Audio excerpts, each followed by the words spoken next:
Yes, sir. What's poppin', good people? It's your boy, the boy, Henry Hick, back at it again with another video. And today I want to give a brief or my brief thought on possibly, potentially Forza Horizon 5 coming on over to the 5. This is a staple Xbox franchise, has been for a long time. It's one of the three musketeers, one of the pillars of the triad. Halo Gears Forza, Halo Gears Forza. We all know the chant. And I will say, I've foot dipped and tested the waters.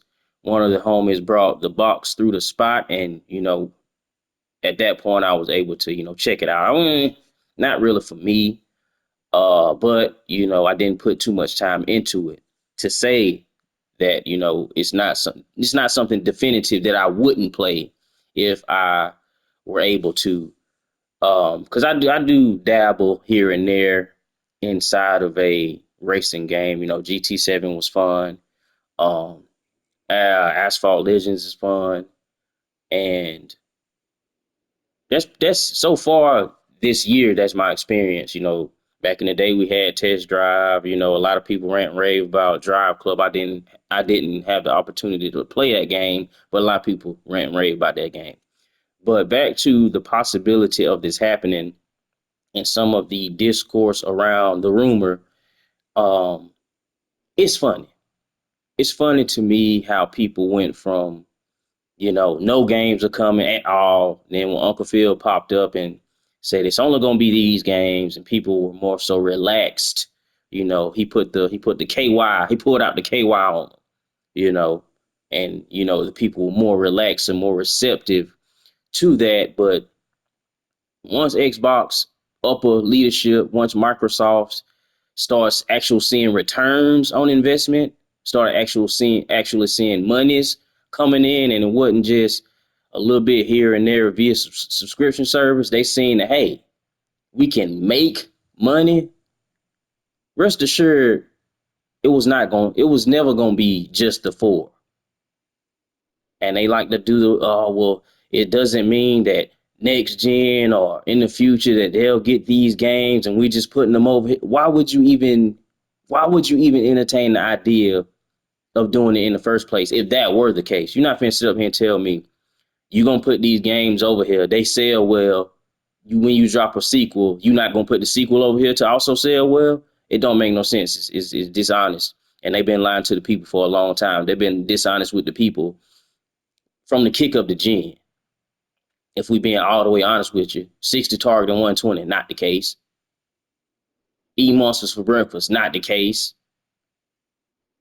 They need to eat the Series S for breakfast because that's the issue that they're running in throughout this whole generation in regards to game performance and devs wanting to actually build games for that platform. At any rate, I don't think this is a good thing.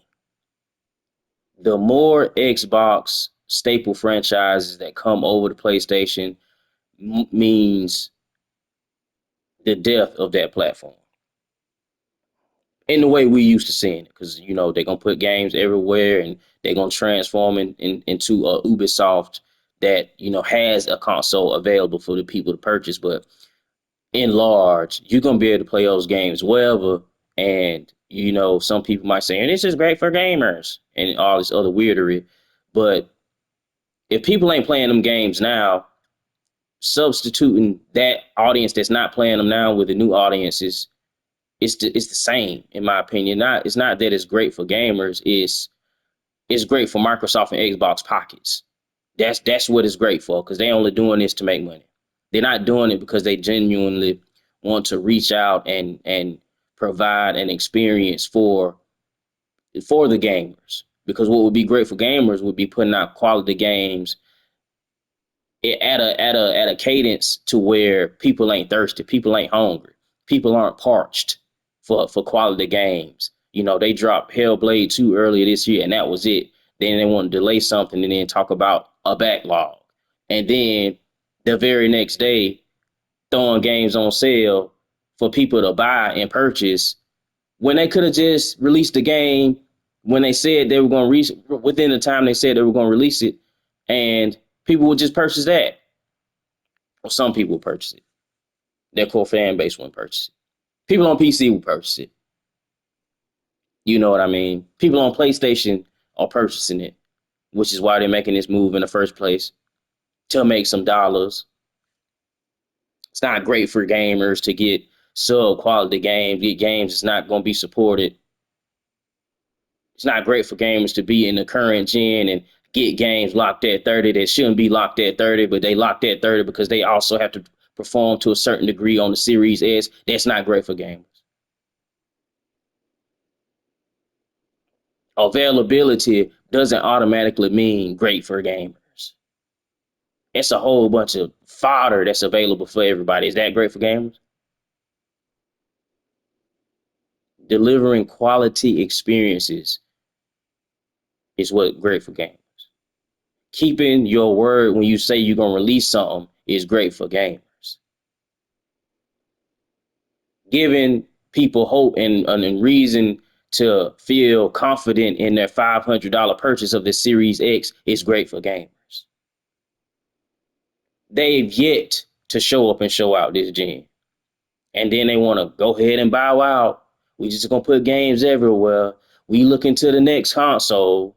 Halfway through the gen.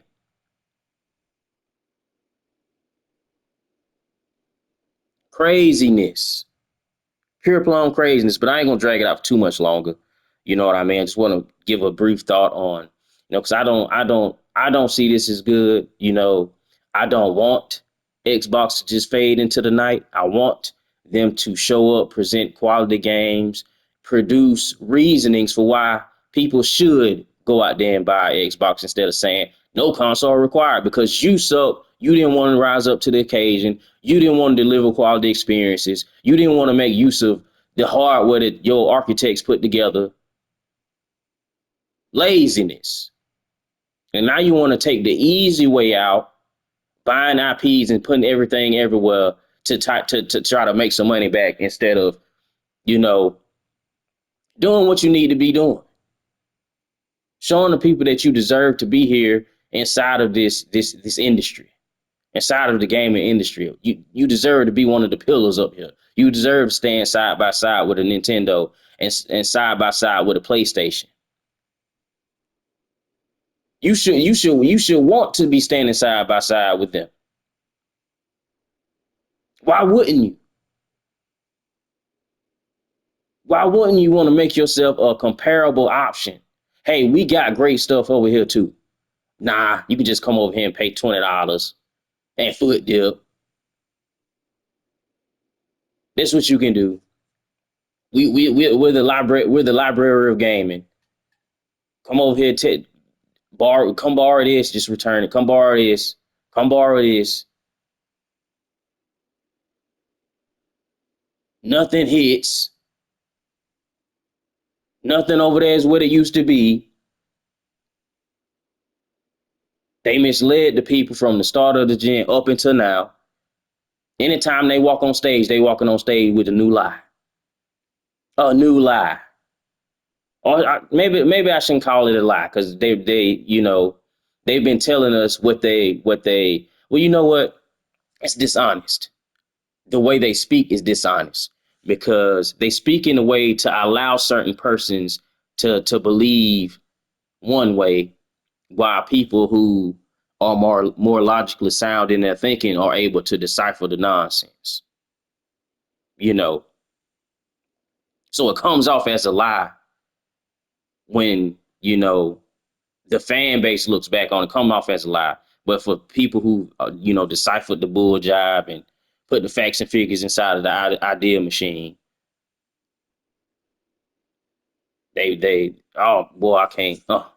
These are not the type of folk you want to go into business with. I will tell you, snakes. I'm gonna go ahead and tell you, double speak, misrepresenting, craziness, and the media was right there alongside with them. Games media was right there beside them, hand in goddamn hand, skipping to my loot, having a grand old time, meeting, taking pictures, steak dinners, As long as they were allowed access, they were more than willing to be complicit inside of what's going on. Because it's their fault. I even put more blame on them. Because if these people had stepped up day one and said something, if they stepped up year one and had said something, Redfall came out at 30 frames. If them as a whole, if that whole cabal of games media had said something, things may be different.